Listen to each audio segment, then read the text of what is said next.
We like to start every episode with a disclaimer that we are not professionals. Our conversations are solely based on our personal experiences, thoughts, and opinions. Nothing discussed here is meant to be taken as professional mental health or medical advice. If you have questions or need assistance, please seek the help of a licensed professional. Discussions in this podcast may sometimes revolve around heavy material such as abuse, grooming, religious trauma, etc. Please listen with caution and prioritize your mental health first. Amazing. Oh my God, we're finally doing this. Okay. Welcome to Trauma Bondage, The podcast where we talk about trauma, kinks, and non-traditional lifestyles and relationships from a queer lens. We are your hosts, Brigitte and Beth. Yeah, that's me. That's my name. Okay, so to kind of get into all of this, we'll talk about purpose. So yeah, we should tell people why the fuck they're here. Yeah, why are you here? Why are you listening to us, the unhinged humans that you know and love? Yeah, they do.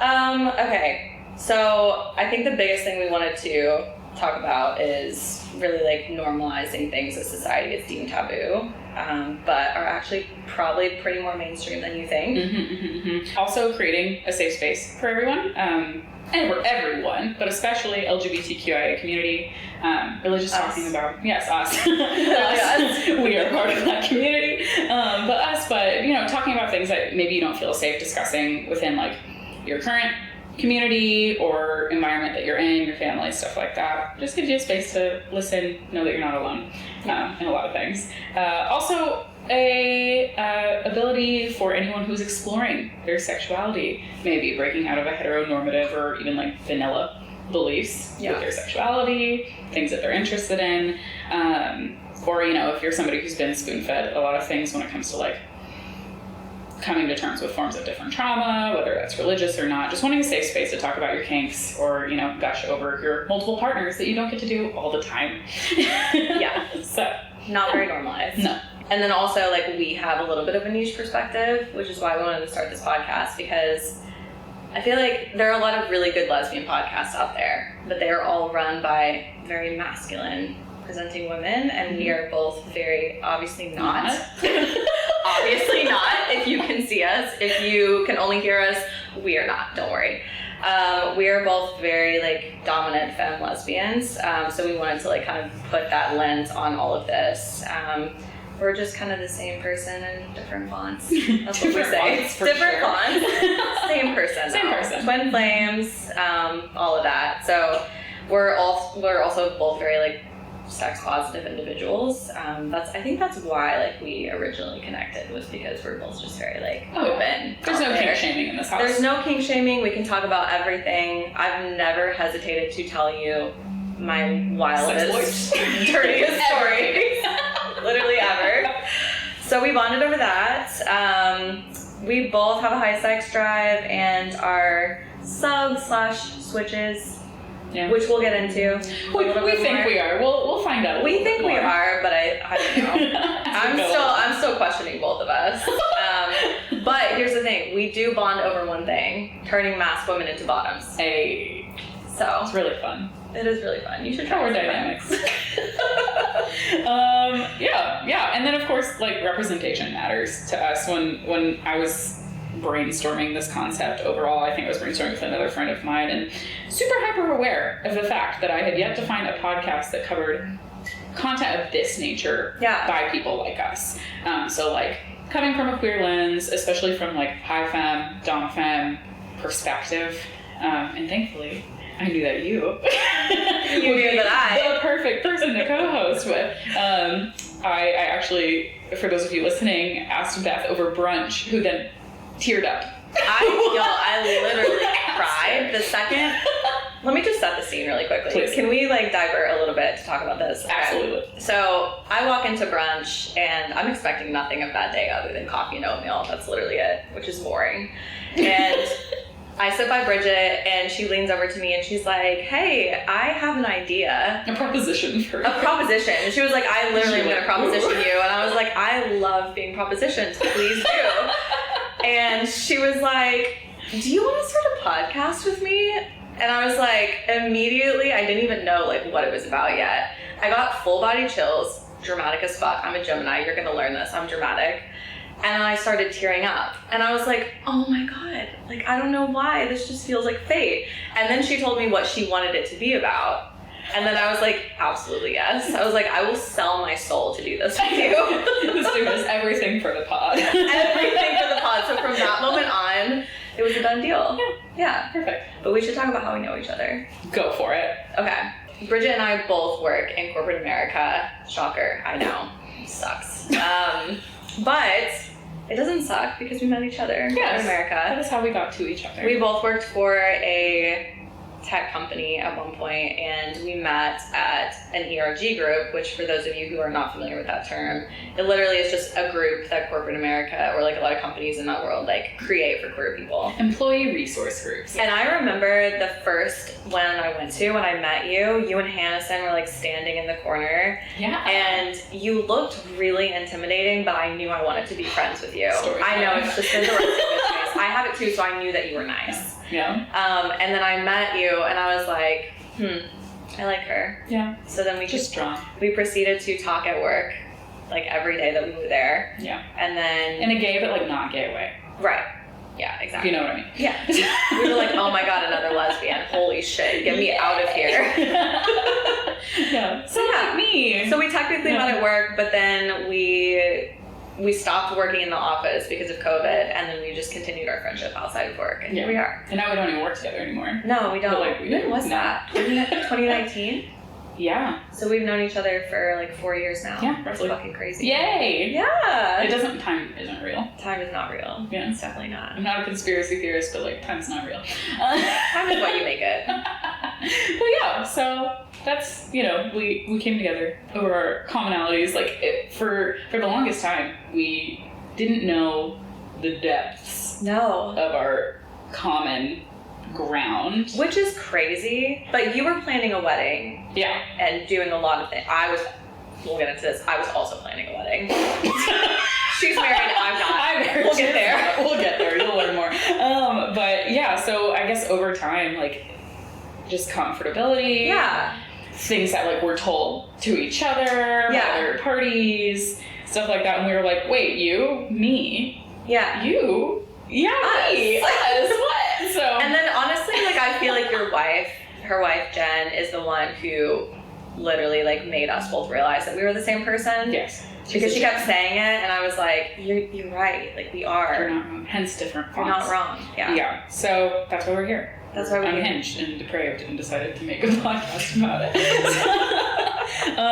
Okay, cool. Well, I guess that covers that. You want to go into personal histories? God, I'm ready for it. Why we are the way we are. And I think we should preface this with the fact that we could, sounds so narcissistic, I promise it's not, that we could talk about ourselves for hours and our stories, because we have so many stories. Yeah. Anything that we say in these very condensed versions are going to be expanded upon over time. So if you hear something and go, hold up, wait. Which you will. You will. I promise you, there will probably be an episode that covers it. So keep listening. But you want me to go first? I want you to go first, but I'll interject with everything. I'm going to have questions. Please. I know you will. Because, like, I know you, but, like, I think that you're going to say things that I don't know. Yeah, that's the whole point. Yeah. So, definitely a city kid. Grew up in a relatively wealthy area in DFW. Yeah. Here. So, we're in Texas, for those of you who don't know. That area is actually known for its, like, heroin rings and celebrity mansions and shit like that. Yeah. So, it's a really weird little bubble. It's a total bubble. Which I didn't know that until you told me that. Well, I'm not really, like, I'm not, very in tune with the heroin world, so, like, I don't know. People overseas do. Like, anytime I'm overseas and they're like, oh, where are you from in Texas? And I tell them and they're like, oh yeah, heroin. I'm like, what? Like, why do you know that and not, like, anything else about it? So, yeah, weird. So, at the time, growing up in this town, very little, if not any, at least not to my knowledge, queer representation. Right. Again, it's Texas. Yeah. So. But I mean, these days, which of course it's going to vary from like town to town, school to school, but like you can actually come out and be supported. Yeah. I mean, obviously there's still going to be bullying in some scenarios. It's better than it used to be. It still has a long way to go. There was no way, like not any of us. There are people now that I'm friends with years later that we all came out around the same time because we couldn't in high school together. Yeah. And so, like, it's completely shifted, especially in this town. it's like far more open. Yeah. Which is amazing. Yeah. Coming back is amazing and being like, oh my God, like you're queer people everywhere, yay! I wish I'd had this when I was younger. But so yeah, very little representation. My parents are divorced. Thank God. Thank God. We love a good, healthy divorce. Love a good, healthy divorce. I mean, I don't think it was a healthy divorce, but like it needed to happen, therefore it makes it healthy. It makes it healthy. So that's good. But that wasn't until I was a full-blown adult, like not until I was 21. So got raised in a very unhinged household with, you could say, an absent father, more like he was traveling all the time for work and trying to fund my mother's spending habits. So I only probably saw him trying on to be weekends. away from her based on That too. She was domestically abused. So yes, you are correct. Yeah. Also, I want to add a disclaimer. If we're laughing about things that are like really traumatic, it's because laughing is our way of coping That's our with coping them. mechanism. So like, don't judge us. We have to laugh about this shit or we'll cry. Please continue. She's not wrong. But yeah, that, and then of course, mentally ill, very abusive mother. I'm fine. Thank you for asking. You are fine. But for me, with all of that unhinged world going on, growing up, I was exposed to sex and porn very, very early on. Yes. Just between that and then like my mother's obsession with soap operas. No, I didn't know that. Oh. That's like all, it was Disney Channel and soap operas is all I watched growing up, which is why I'm like, very weird. But yeah, so I was also, between that, but also with my mother watching all those soap operas, being force-fed, like, contradicting information on sex. Right. And, like, worth as a female through the eyes of the Catholic Church, because I was raised Roman Catholic, so that's super fun. I have a rosary for you, just in case you need it. Thank you. Just a word off evil, I don't know. That, and, of course, my mother's own personal experiences, hypocritical opinions, all of that good stuff, which we will dive into that later on because we'll need drinks. We're gonna have a whole episode about our families. We'll get into it. So I was raised to believe that the only way that I could be loved was by utilizing my body one way or another, as a lot of women are, and that get this, that sexual assault was a rite of passage to womanhood, which really just grinds my gears. That hits, so that really affected my relationships long term throughout my life. And then paired with that, being introduced to kink in high school. How were you introduced to kink? I actually don't know this. A number of ways. So some of it was like relationships with boys that I was with, teenage boys at the time. Unfortunately, as a lesbian, I had that history. We all do. But you know what? It's okay. So like there were some relationships where like they were really into blood play, and I was going to like vampire bars out here, which I want you to take me to if they still exist. We'll figure it out. We'll come back to that. We'll circle back. That, like, I had a boyfriend who was really into swords and knife play and stuff like that for a while. And then, of course, I've told you this, but just for the fun thing is the swinging adults of the town that I grew up in and, like, being introduced to, like, submission in those things. Okay, so you found out you were a sub when you were in high school. Like 17, maybe. Okay, that's very young. Where I was like, to figure that out. Oh yeah. We'll get into that one because that was looking back, sketchy as fuck. But I'm okay. I'm okay. You're here, guys. I've been in therapy for a long time. Everything's good. We've worked through it all, but I just want to make sure you guys know. So with that, had all of that going on, but in a very like hetero. Normative space for the most part, aside from the swinging, but like that didn't even occur to me at that time. Right. But I was struggling with my sexuality, like my junior year of high school. So like way further into school where I was like, where I started realizing like, oh hey, the way that I view women and think about women and like I played a lot of sports, so you're in a lot of locker rooms, like, you know, when you're that person like keeping your eyes down because like, it makes you uncomfortable to look at other women. Right. Because you're gay. Thinking you're fucking gay. You're gay. Like, because high school Bridget, you're fucking gay. Tales of Straight Bridget, who's actually flaming homosexual, was really having gay panic in every single locker room of her life. But I was told it was a phase during that time frame when I had like crushes on people, and so like when we get to later on, when I actually realized I was gay, I was kind of forced out of the closet by my mother. It was a whole thing. Yeah. In college when I was about 19. So like I had spent that summer after my freshman year in college, met this woman that I was just obsessed with, and I was like, oh my god. And I finally realized, like, I really leaned into my sexuality at that point, because I was like, it's totally fine. I went to a very queer college. I learned a lot just in my first year. Did you meet her in theater?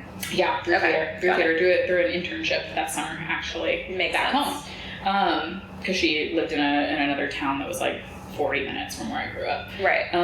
So like we probably circled each other for years and just didn't know. Yeah. But yeah, so forced out around that time. After getting in that relationship with her, really leaning into that sexuality, and I originally came out as bi because, again, I had relationships with men. Right, a lot of us do. It's okay if you do, by the way.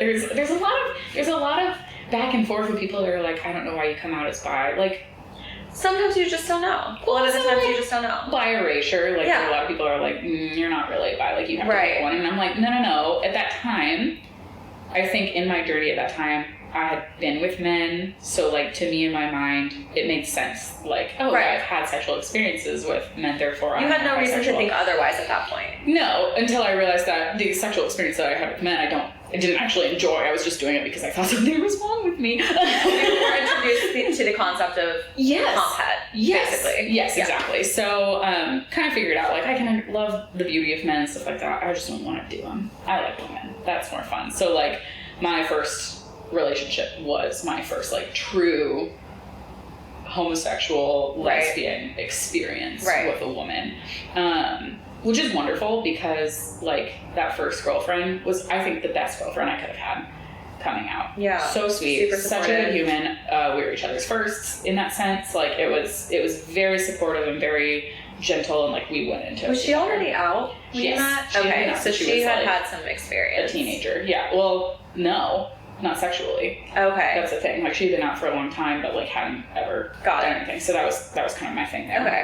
Otherwise, it peaked really great, and then it went down. So that happens. So historically, my relationships have been an absolute shit show up until I met my wife.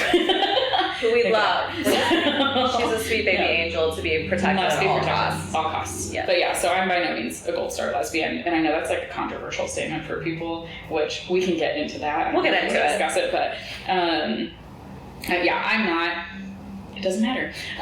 So I do have a tome in my repertoire in the Tales of Straight Bridget, which I'm sure we will have conversations about when it comes to like about that. Oh, my dalliances with boys and like men alike, and then like the swingers. Yours is going to be the entire episode, and mine will be the last 5 minutes. I have a lot. I could write several books, but then women. So when it comes to women, after all of that nonsense of growing up, and I'm like, I'm an adult. I can do what I want. I can do who I want. Who I want. Emphasis on that. So really started off strong, right? I had the best girlfriend. She was really sweet. I do believe, this is just me speaking, I do believe that they call your like first queer relationship a first for a reason. Because I think a lot of the time, once you dive into it, you want to go explore more. You're like, oh my god, now I'm really learning about myself. I'm getting to myself. There are some people who it's like one and done. Good for you. Good for you. For me, that wasn't the case. I believe for myself, it's a first. Same. Yeah, and that's fine. So it's definitely something we can unpack later on. We will. But from there, it did go very downhill, like I said. So until I had a comment made to me by my oldest sister, it completely changed the trajectory of my love life in our family with the trauma that we have when it comes to mom. We're fixers, and we really have to like spend the time and go, do I want to fix this person, or are they good on their own and they're capable? Right? That's a big thing. And I was with this partner at the time, and we had a conversation in her kitchen, which of course I was pissed off and like didn't want to hear it. She's gonna listen to this and be like, yeah, I remember. Yeah, you were pissed. Like I was. But she had said, don't let the right one pass you by because you're trying to make it work with the wrong one. And it hit me like a ton of bricks. And of course, I probably made some snotty little comment and walked away. You needed to hear it, but you did not want to hear it. I heard it. Yeah. And after that relationship ended, Jen had reached out to me. I went to go meet up with her for a drink as friends. We had known each other for like a year and a half. We met on Tinder. Tinder does work. Tinder worked back then. Back then. Yeah. It's been like 7 years. It's a little rough these days. I wouldn't recommend. 0 out of 10. Stuff like that. But we got together and it was a 6-hour night.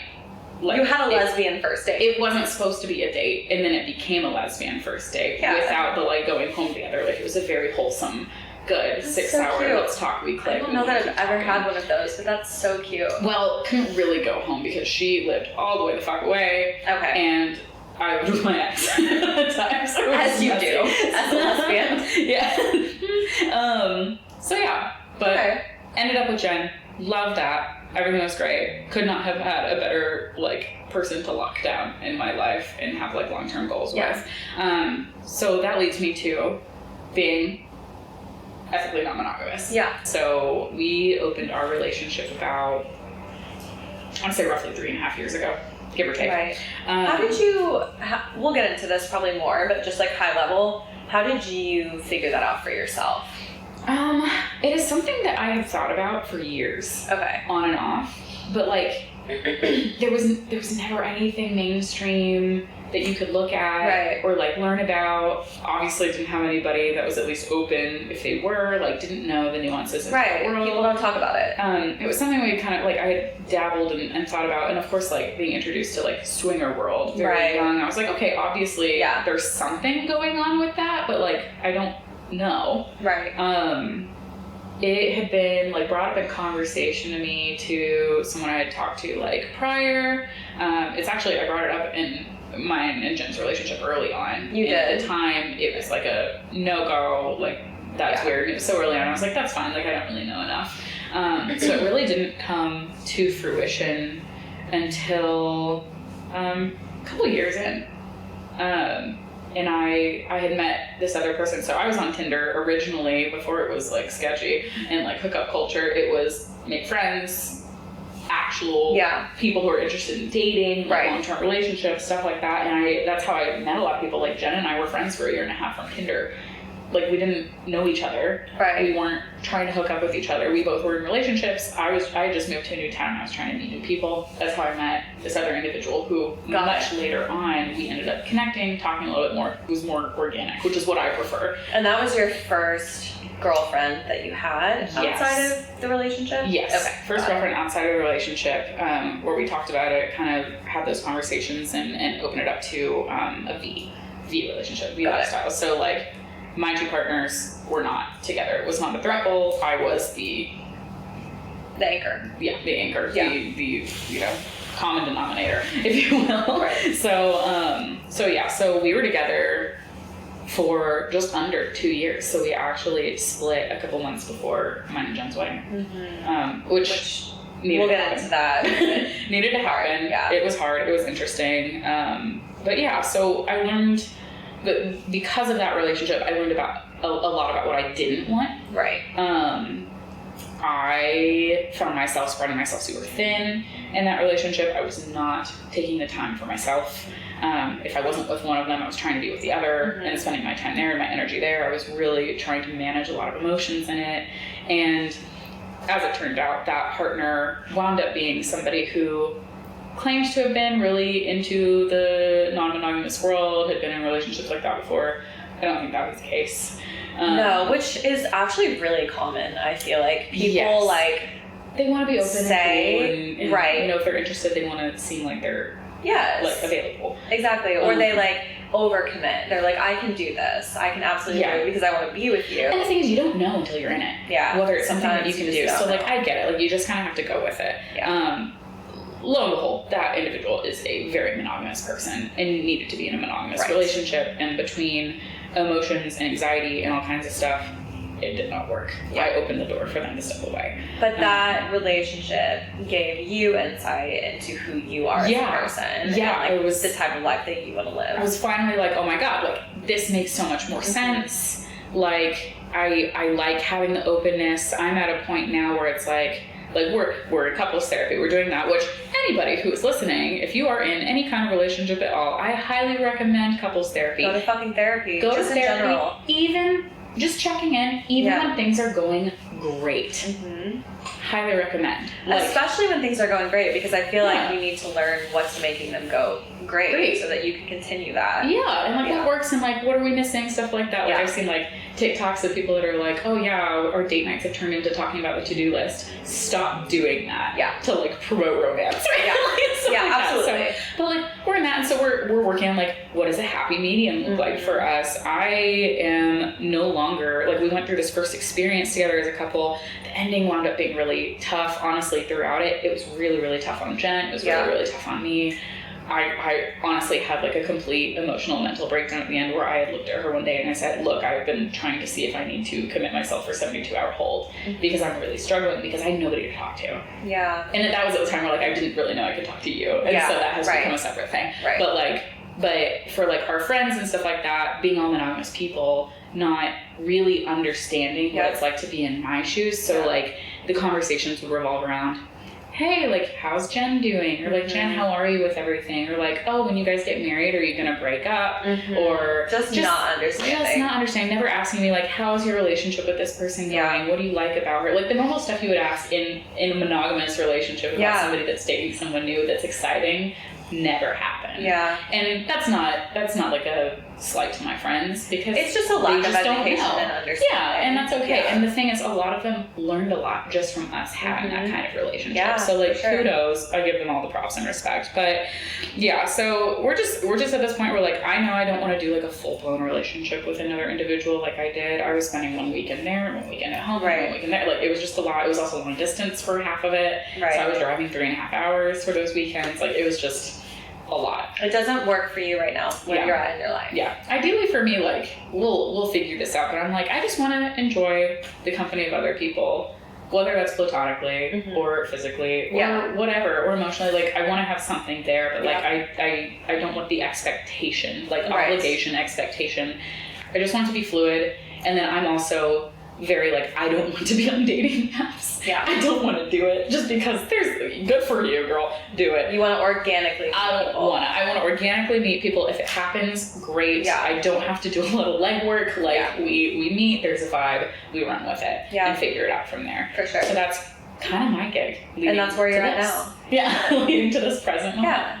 And I feel like doing this podcast is a really good way for you to talk about this stuff, have an outlet, have a place where you can be completely open and learn more about yourself in the process. And also I had nobody to talk to. That's why I want to do this. There's more people that probably feel the same. 1,000%. Okay, Bridget and I, by the way, are both poly, and we were friends for 4 years, and we just found this out about each other in the last 1.5 years. Yeah. Which is fucking because insane. People don't talk about it because it's taboo and people get judged and blah blah blah blah blah. So that's why we're here, because if you're feeling that way, talk to us. Yeah, please. We're literally here. We will support you. We will help you. Okay, so I feel like I have to start with just the fact that I am a pastor's kid.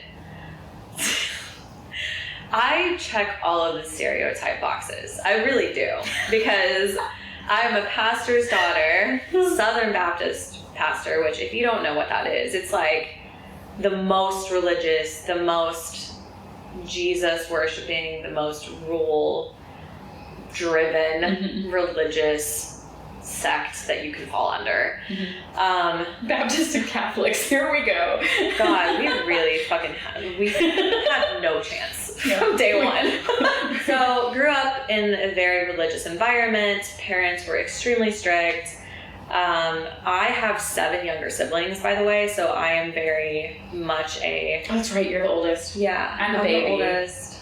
I felt like I was always responsible for other people, and I was, in a way, because... Older sibling. Yeah, older sibling. It's the plight. One parent present in the home at all times, and then there's me, and then there's a bunch of fucking kids.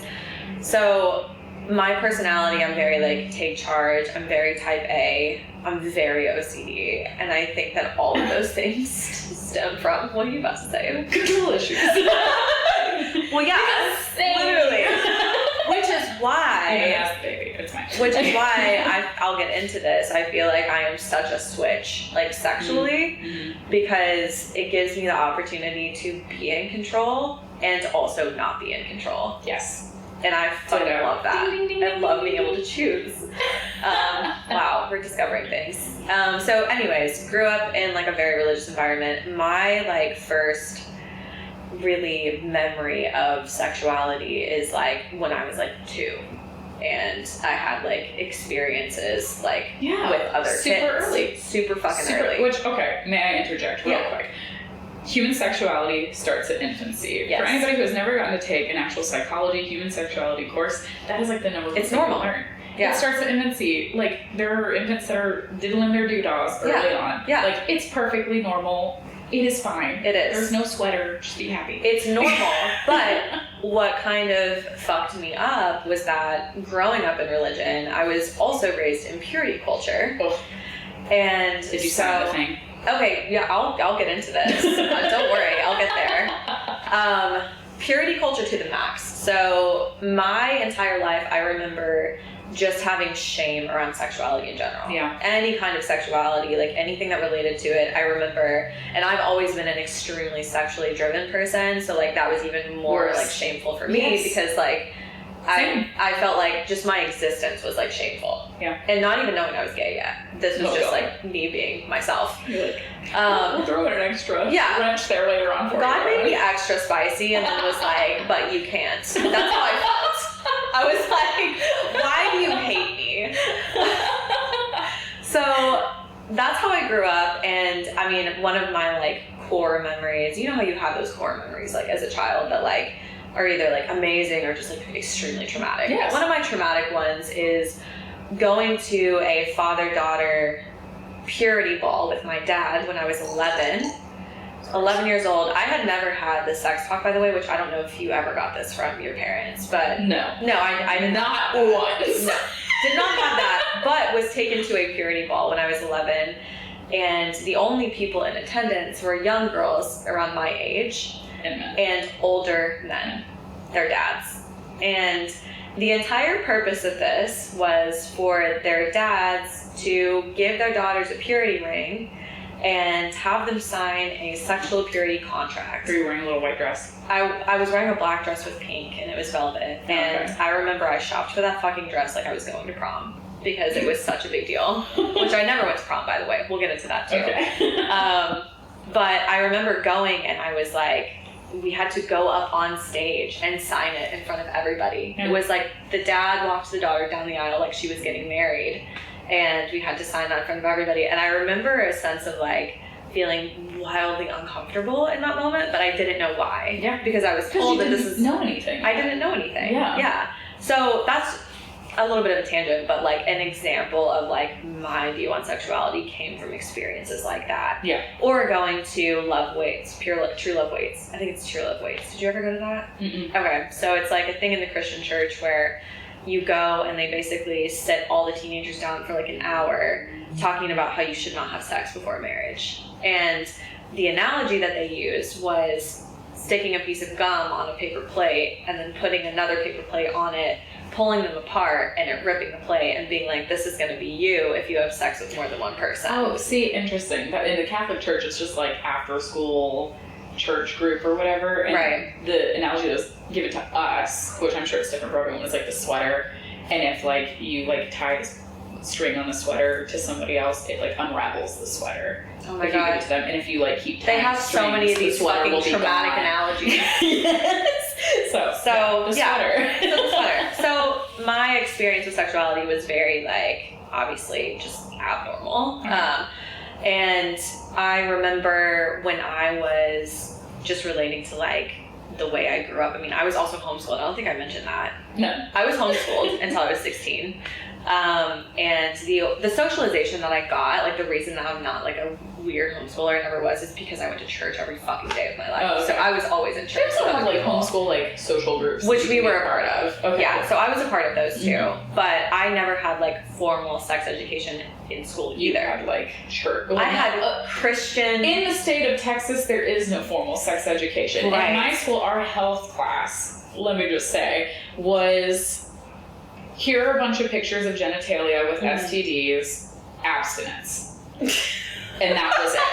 That was the entirety of my sex ed in school. At least you knew what an STD was. Sure, I learned about a blue waffle. Do not Google it. I had no idea what that was until I was 16. That, and then my other experience was like at home with my mom, who like, for her, she was just trying to get us all to be doctors. So she was like, here are adult books about the human body. And like, that was it. So that's actually really, that brings back another memory for me. I thought I was going to be a doctor for a long time, and I studied books that were actual medical books. I would go to the library and like study them. That's the only reason I knew anything about human anatomy. Body. Yeah. That's it. Yes. It was not in school. Same.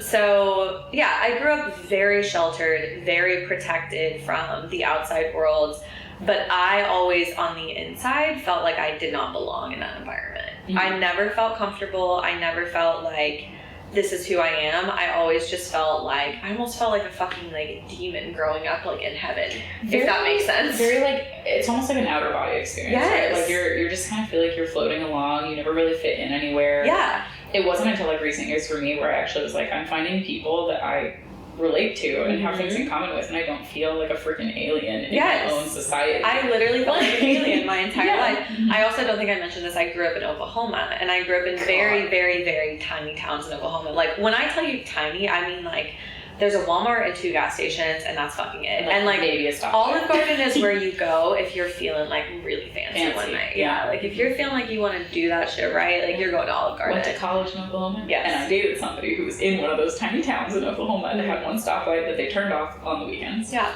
it's relatable. It's like if you want to do something on a weeknight when you're going to. So when I actually did go to school, the thing that we did was like we would on a weeknight we would get in like a truck or someone's car and drive to the fucking Walmart and sit in the parking lot and listen to music. Well, yeah, Walmart. And that was it. That was it. And it was like that people tried to flex like their cars, right? Like it was like the person that was like the rich kid like brought his truck, and then everybody got in his truck. And like they would listen to music, and it would. That's in Oklahoma, like what's so funny experience. though about that is that like in those small towns, what there is to do is to sleep with other people. Yeah, that's it. Right? And There's be in nothing everybody's else. business and like be in the front row of church. Yeah. And that's it. You fuck and you go to church in small towns. And then you pretend you didn't fuck when you're in when church. you're in church. Story of my life. Yeah. Yeah. So I don't feel like I was exposed to really like any type of like sexual experiences like outside of the ones I had as a child until I was about 16, and then I had some experiences with boys because I thought that that's what I should do. I remember a distinct moment though when I was 13 and I was at church camp. All of my friends were like boy crazy. Yep. And I remember saying to one of my friends, I was like, I don't really understand like what y'all like see in them. Like I don't really get it. Like I feel like I should, but like I don't get it. Like I felt like something was missing.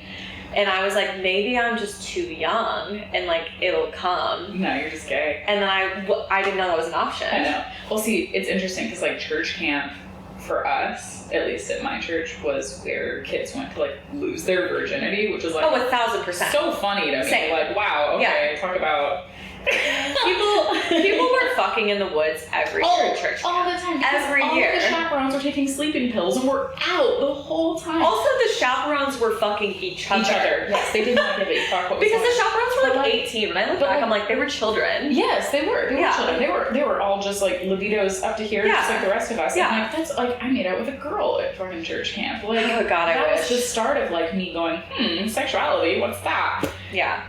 I didn't do that, but I do remember my first experience with a lesbian. The first lesbian I ever met, I remember this like distinctively, was a girl named Brittany. She'll never listen to this podcast, so I don't mind naming her because she's in the middle of bumfuck Oklahoma. I don't know what she's doing now. And she was the first person that I remember like being like openly gay. And like she said that she was. And she had a crush on my friend at the time, who was like my best friend at school or at church. And I was like, I want her to have a crush on me. Yep. And I didn't know why. Been there. I was like, I don't know why. Like, Do I want want this person. Be this person, or do I want to be with this person? I just wanted her to have a crush on me, I think, because she was the only lesbian I knew. And I wanted that dynamic with somebody, but I didn't know how to get that. Yeah. Which I also had a crush on my best friend at the time, too. And that was a whole other story because she gave off she was a tomboy. Like, she catered to my inner desire to be with like a woman who was like more masculine. Yeah, exactly. And so that's the first time I remember like being aware of like queerness in general. I was like made aware of it when I was probably like 13 at the time, 14. And then when I went to school, I went to a private Christian high school when I was 16. So this was the first school experience I ever had. I made a best friend there who is now lesbian, who will hopefully listen to this podcast. Yay! Love her. Still best friends with her. We always find each other. We find each other, and we fucking knew. Like, we should have known, but like we didn't at the time. We were both very I have a best friend of like 17 plus years. We grew up together, seeing each other every summer. Both queer as hell. Yeah, of course you are. Of course you are. Until years later. We literally knew each other for so long before we both came out. She actually came out like a year and a half ago. Maybe. Yay. Yeah, maybe a year ago. Recently. After marrying like 2 men, she was finally like, okay, no, I'm actually just gay. And I didn't come out until I was 25, but we knew each other when we were 16. And so anyway, so we met in school, and like, she's also a Gemini, so I feel like we connected. She is my Gemini twin. Like, she really is. And I like consider this my first like girl experience, like prior to like what happened to me when I was like younger. I like had experiences with her while we were friends because Let's practice kissing. So it was actually worse. This is where we get into like the ethical non-monogamy and how I was like introduced to that world. I'm also poly and fall under that umbrella, so we'll get into that, but did not figure that out until the last like year and a half. So I remember she approached me in a McDonald's when I was like 17. She called me and was like, hey, will you come to this McDonald's? I have like something to tell you. And she was like, I need you to do like a favor for me. And I was like, what is it? And she was like, I cheated on my boyfriend, and like he said the only way that he'll like forgive me and stay with me is if you have a threesome with us. Oh wow, that's quite the ultimatum. And my insane ass was like, of course.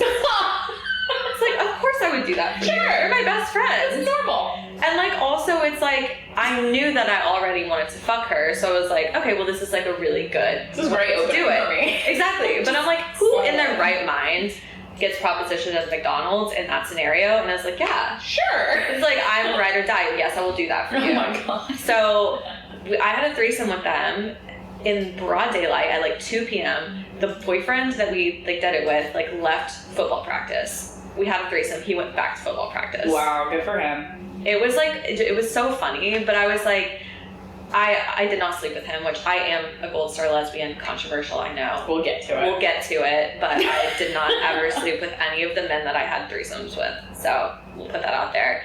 But I had that experience, and then I was like, wait, like, I actually really like this. I like this group dynamic. I like more than one people being involved. It feels right. It feels right. So then I proceeded to have like 20 threesomes after that. Just with them, or like no, with like different people. Mm-hmm. And like that was like my thing because I was so fucking gay. Yeah. But I couldn't hook up with women one-on-one because I was so it's like the swing parties for me. Yes. Yeah. Exactly. So, and I actually did end up like hooking up with this friend one-on-one, but she was the only woman that I did that with until like a little bit later.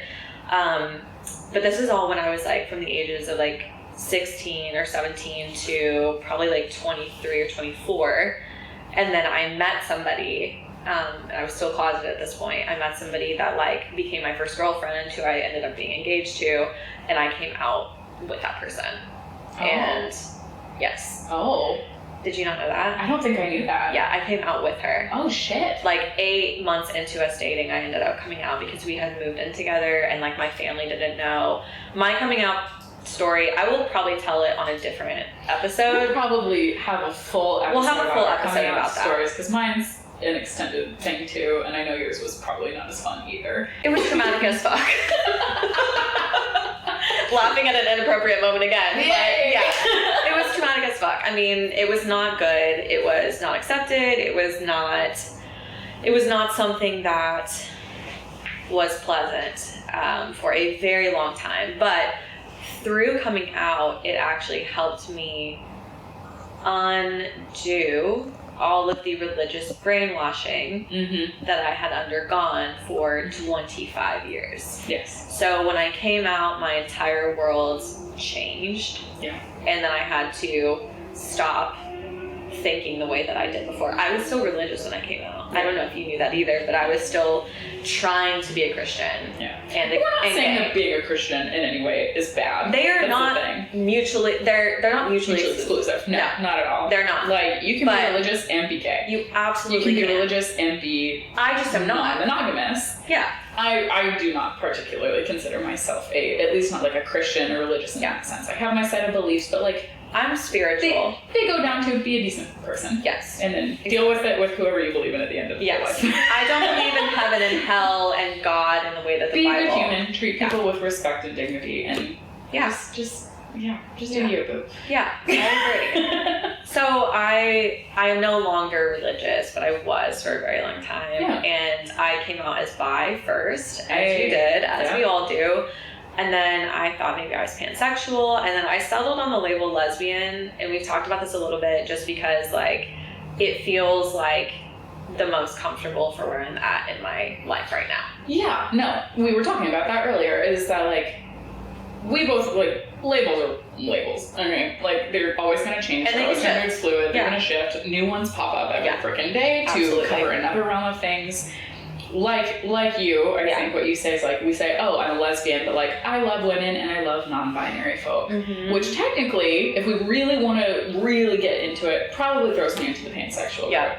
Same. But I'm still going to say I'm a lesbian because, like you said, 98% of partners that you've had or are usually interested in are women. Right. Exactly. So it just makes sense. And the people that I typically am most attracted to and want to be with are women. They're cis women. Yes. Cis women. So that's like the reason that I've chosen that label. But if that ever changes for me, I have no problem changing my label to fit like the way that I want to experience relationships. Yeah, exactly. Yeah. Just like I considered myself, I don't even know that I considered myself monogamous, but other people considered me monogamous for a long time, and I tried to fit myself into that box for a very, very, very long time. And then I realized in the last year and a half, 2 years, that like, even just based on my first sexual experiences, I should have fucking known that that does not work for me. Hindsight is always 20/20. Hindsight's 20/20. I didn't know it was an option. Was the thing. Just like I didn't know being gay was an option. So like, I now am partnered. I have a primary partner who's my girlfriend, who I love very much. And the first conversation I had with her on our first date was, hey, I'm poly. I believe in relationship anarchy, which we will go into definitions of like what all this stuff means in later episodes, but are you okay with this? And she was like, Get it out at the beginning. Yeah. So that you can communicate it, and it gives them the option to say, oh, that's not really for me. People should have the option to opt out if they don't want to. And to be honest, like my last relationship, the relationship where I was planning a wedding for, ended because that was a part of my identity that I could no longer deny. And that was not something that worked for that person. And that's totally fair. That's not something that everybody And it's not like you duped that individual. No, I just didn't know. It's just something you learn. You grow as individuals just as you grow as partners. You grow as an adult, as a human being. You realize yourself. And part of the reason I wanted to do this podcast with you and why it made me so emotional, I think, is because like I now am at like this really pivotal point in my life where like I can fully explore like all parts of my identity in a way where I'm not restricted at all. And we talk about that. I'm really proud of like who I am and like how comfortable I am and like the love that I have to give, like being able to share that with multiple people. Absolutely. I think it's beautiful. It's a gift. It is. So it's like, I love that.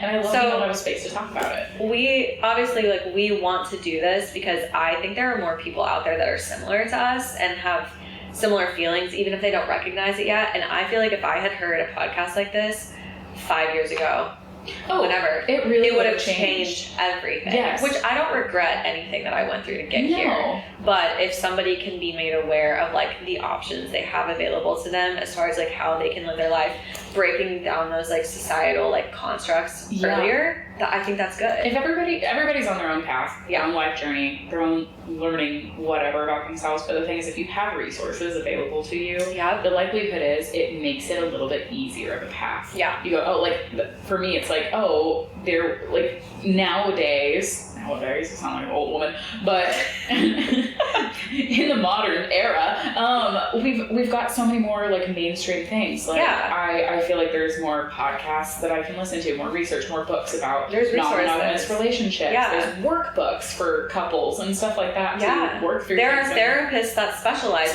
in we both see, and they weren't a couple years ago. Like that wasn't a thing. So it's now like very mainstream. And like there are articles about it that are like the millennials, like they don't want to be in monogamous relationships anymore. They want like multiple people so that they can all pay for their bills and split them. And I'm like, that's a perk. That's a perk. Also, that's a good fucking reason. It is a good reason. So it's just one of those things where it's like it's now mainstream, and I feel like if there are people who are now starting to question it, it's so much easier to figure it out and know that you have like a support group and community that you can ask questions and talk to. Representation. Without being judged. Again, representation. It does. Representation changes everything. It really does, because it makes you feel like not an alien. Like if you live your entire life feeling like you're the only one that feels that way and nobody else is going to get you, you don't talk about things, you repress them, you try to fit yourself into a mold you don't fit into. And like honestly, I feel like the people that I know in my life that are like like a little bit older that have done that their entire life, they turn into really shitty people. Like I have family members that are like that. And it's like, this is what happens when you don't embrace your identity. I think you have to lean into it. You do. But I also understand that fear does something really awful to some people. It does. And it's easier to just stay in your box. Especially when it comes down, we were talking about this earlier, like family over everything. Like when you're raised to believe that like your family, like that's your unit, that's what you need to do. And we accept and love each other no matter what's going on, until you do something that's not within our box of beliefs, and then it's not family over everything anymore. And you feel like you lose everything.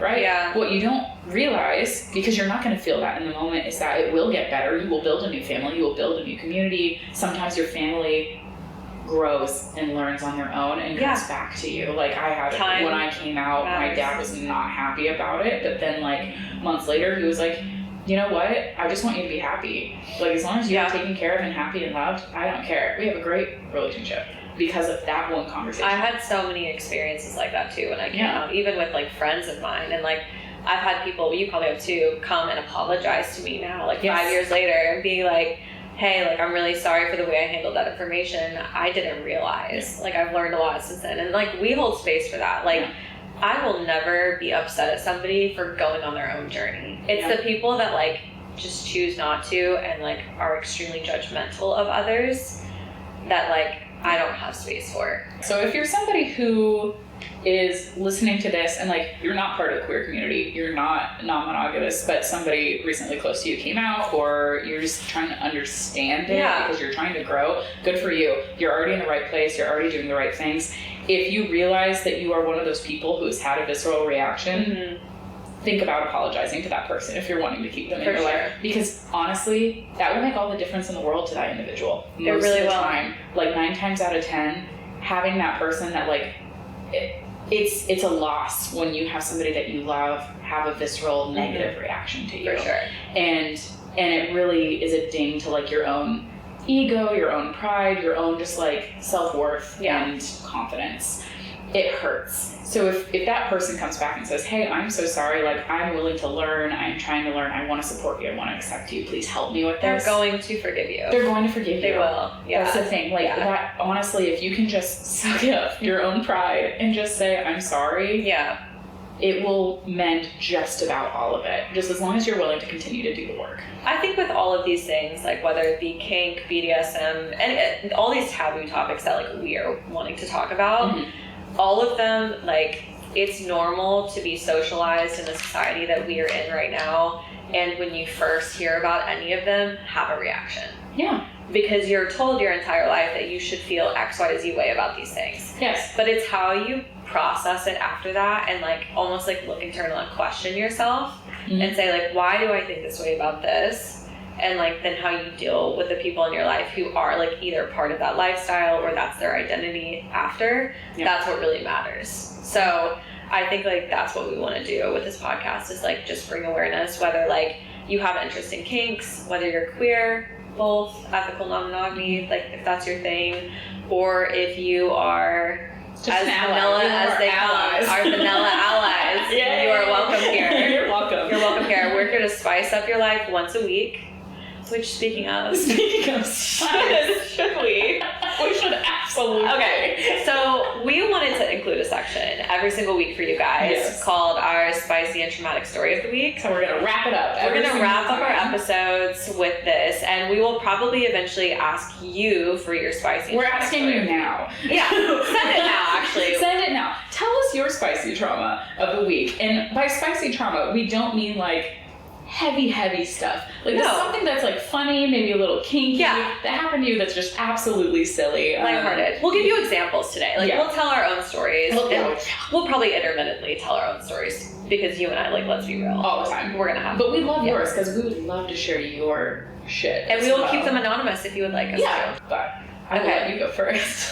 Go on. Okay. Bridget's already really aware of my spicy trauma of the week because she saw it happening live on Instagram as it was unfolding. So work from home, I'm doing my very boring tech job, and I look up at my windowsill and I see what other than a wasp. No. In my 17th floor fucking high-rise apartment. And I'm like, how did you get in here? Like, where did you come from? Like, I've literally never had a bug in here ever. And I'm like, oh, I did open the door this morning, so maybe he flew in. I immediately am freaking out because, like, I can handle my shit, but, like, bugs and I just do not get along. We're not friends. So I immediately start texting my more masked girlfriend, and I'm like, help. I really need help.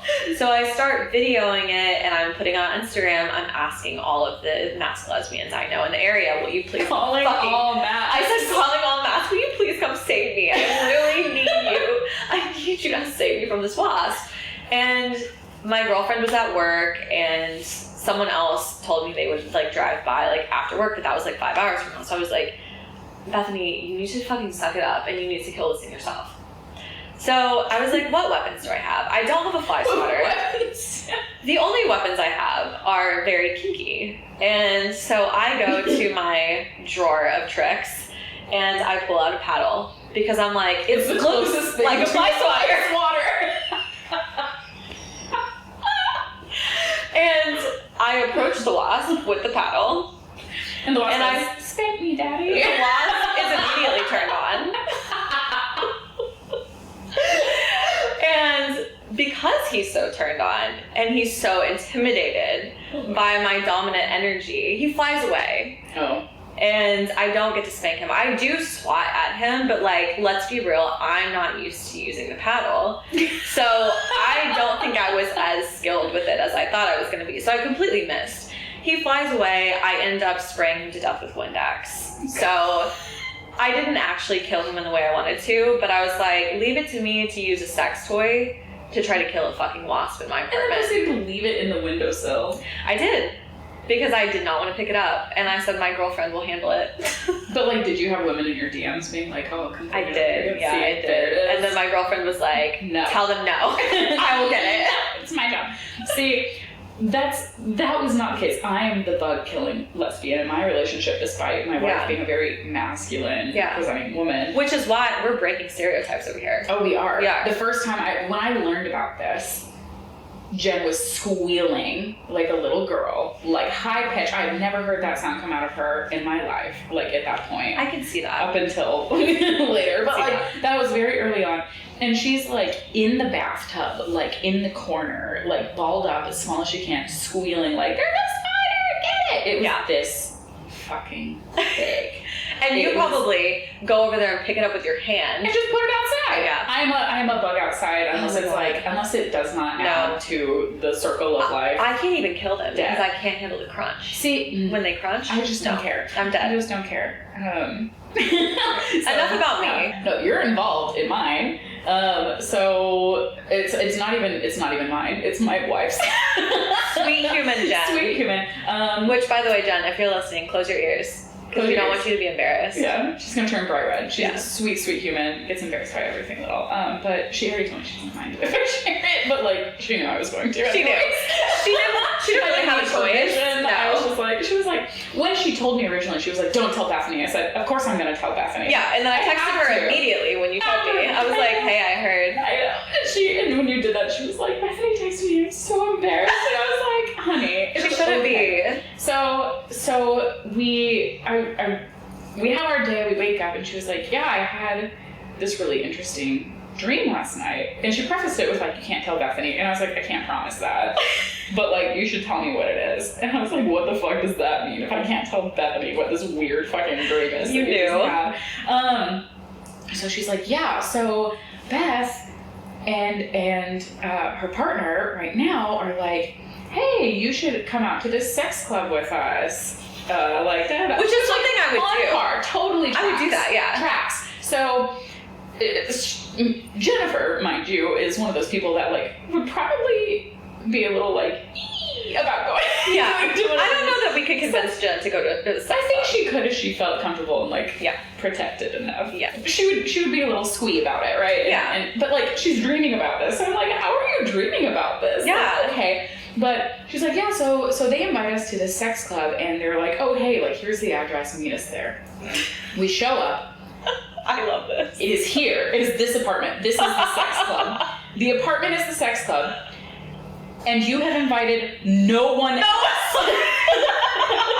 Just us. And of course, Jen's like, I'm panicking. And you're just like, cool, yeah, let's go with it. Because of course I would. I'd be like, all right, whatever, like, here we are.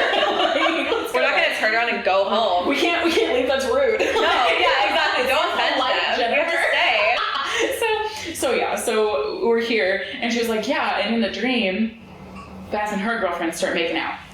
And we start making out. And then I woke up. She didn't want to traumatize herself too much. She only wanted to do it a little bit. So just a little spicy. Yeah, I mean, I love it. I'm hoping there's a part 2 dream, because I really just want to know what the next episode is. I think that this should turn into like an audiobook.